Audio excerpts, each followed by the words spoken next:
I suddenly saw a huge gray figure shaped like a man, but much larger. It was at least 7 feet tall and very broad.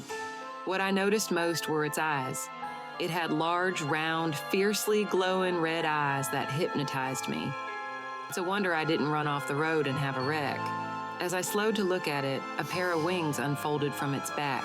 It was definitely not an ordinary bird, but a man-shaped thing which rose slowly off the ground, straight up like a helicopter. It headed straight to my car, its horrible eyes fixed on me. Then it swooped low over my head as I shoved the accelerator to the floor in hysteria. Like the story you just heard about Connie Carpenter, who was the niece of Mary Heyer, a person who would have a column in the local paper. Many people were terrorized by this so-called creature known as the Mothman. Take, for example, Mr. and Mrs. Roger Scarberry and Mr. and Mrs. Stephen Millett. As teenagers, they were driving around the so-called TNT area in Point Pleasant, West Virginia, a place where they stored old munitions from World War II. And they wanted to meet some friends, but none of their friends were out there. And then at one moment, they saw a pair of red circles. And these circles started moving, and it terrified them. And so they began to hightail it out of the TNT area and get back on the main road. As they were traveling down the road, they noticed that this thing that they described as a huge bird was following them. Even as they were traveling 100 miles an hour, the bird had no problem keeping up with him. It wasn't even flapping its wings. It did make sort of a squeak-like sound, one of the girls said, like you would hear from a mouse. But it had no problem keeping up with these teenagers who were terrified and hightailed it to the local sheriff's office. And the deputy investigated it, didn't find anything. The next day, an anonymous copy editor gave this being the name Mothman. And they described Mothman the way that many did around this area. Gray, man-like, 7 feet tall, if not larger. The most striking feature was its eyes, often described as glowing and hypnotic. It had bat-like wings that didn't really flap, and it would take off straight up in the air like a helicopter. He's often described as not having a face or a head, but his eyes pretty much coming out of his shoulder area in front of his chest. Such began the terror of Mothman and Point Pleasant, West Virginia in November of 1966. Such was not the first incident, though, with large bird-like beings. They have been noted around the world, at least since the 1800s, and UFO historian Jerome Clark notes that we do have a Mothman-like story occurring in September 1st, 1966 in Scott, Mississippi. The Mothman horror for Point Pleasant, West Virginia for the next 13 months for a little while.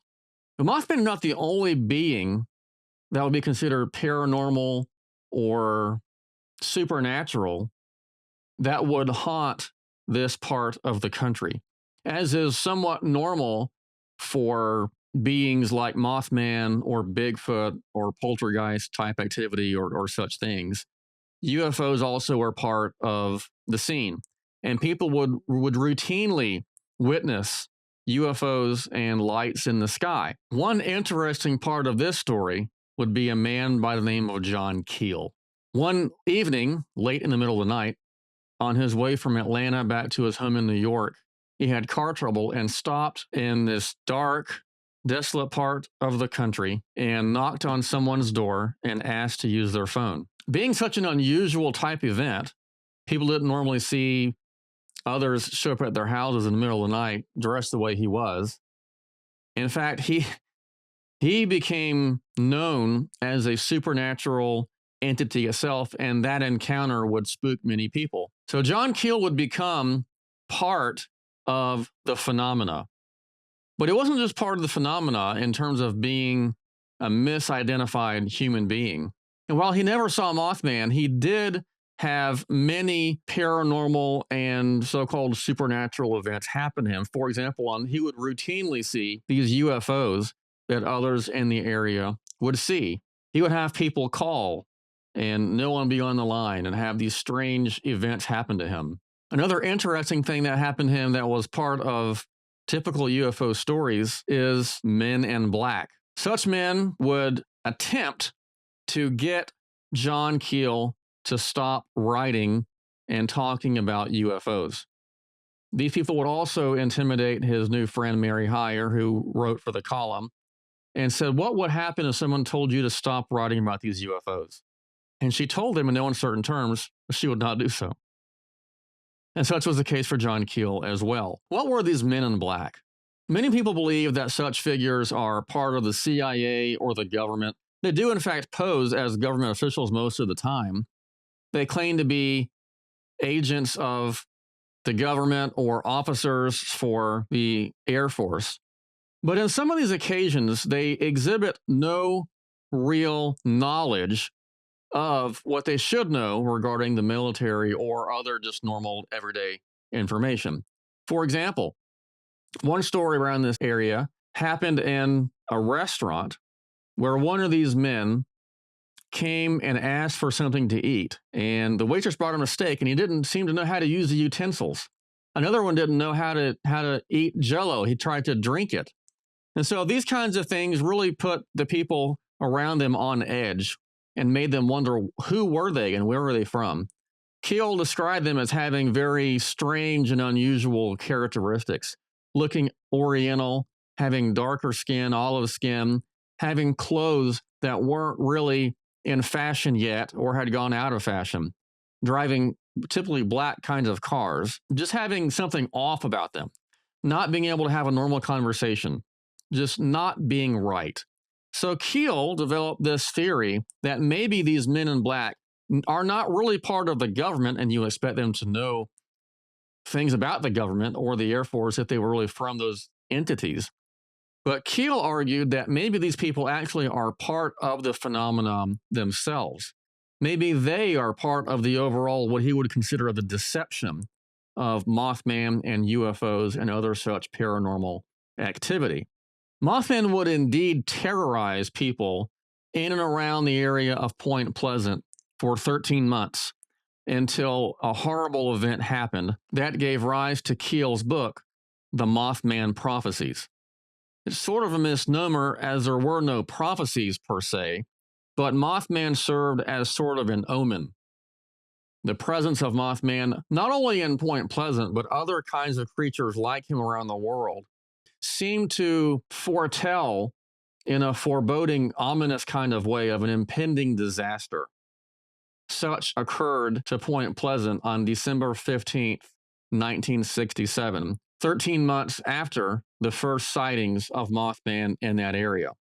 On that day, around 5 o'clock in rush hour traffic, the bridge that would connect Ohio and West Virginia would collapse. 31 cars would fall into the river, killing 46 people. Such would make it one of the deadliest bridge accidents in modern history. So what was Mothman? The sightings slowed down but did not cease completely, and UFO sightings continued as well. Mothman would be seen after the bridge event, after some time had gone by. But what was this creature? Many tried to explain who and what he is, including a professor from West Virginia University who tried to argue that this was nothing but a large bird, like a sandhill crane or something like that. UFO historian Jerome Clark notes that no one really, on a serious level, tried to demonstrate that Mothman was some kind of a hoax. The terror and the changed lives and the impact that Mothman had on the residents of Point Pleasant, West Virginia, was too real and too authentic to really say that this is some kind of a hoax. Something really happened in and around Point Pleasant, West Virginia, and other such areas as well with these bird-like creatures. But what was it? If we look at the facts and the data that surround Mothman and other events like UFOs and Bigfoot, it becomes clear that such events are paranormal in nature and are not part of just the normal everyday world of flesh and blood, but that there is some kind of paranormal, weird, occultic activity going on. And many would connect both UFOs, Mothman, Bigfoot, and all these kinds of events to occultic kind of spirituality or spiritism. Even Creel especially notes that spiritism and occultic type behavior and events, activities are related and probably one and the same with UFO type activity. One similarity between Mothman and alleged alien abductions is how Mothman and these so-called aliens react to the name of Jesus. UFO investigator Joe Jordan, who worked for Mutual UFO Network, or MUFON, claims that people who have experienced what they considered to be an alien abduction were able to stop their experience when they called on the name of Jesus. And the interesting thing that Joe found out is that his colleagues at MUFON already knew this, but they told him, we can't go there because it's religious, so you please go investigate it. And he did. He has now hundreds of stories and eyewitness accounts of people stopping their alien abduction by calling on the name of Jesus. Interestingly, I got to know Joe Jordan through email after a blog post I wrote on UFOs a couple of years ago. And out of the blue one night, Joe Jordan sent me an email about Mothman, about a documentary. The weird thing was, I had just turned on the documentary to watch it at the exact moment that Joe Jordan emailed me. I got the email as soon as I sat down and turned on this documentary. Well, what Joe wanted me to know about this documentary is that a man had experienced an event with Mothman, and it absolutely terrified this person. And all he knew to do was to call on the name of Jesus. And just like the alleged aliens in these so-called alien encounters, this being that we refer to as Mothman vanished. He left this man alone after he called upon the name of the Lord. What does this tell us about Mothman and these so-called aliens? The facts, as John Keel and Jacques Vallée, J. Allen Hynek, and many other ufologists and paranormal investigators will tell us, is that the actual data and the facts of all of these accounts don't really make sense of what we would normally consider in terms of regular aliens or whatever.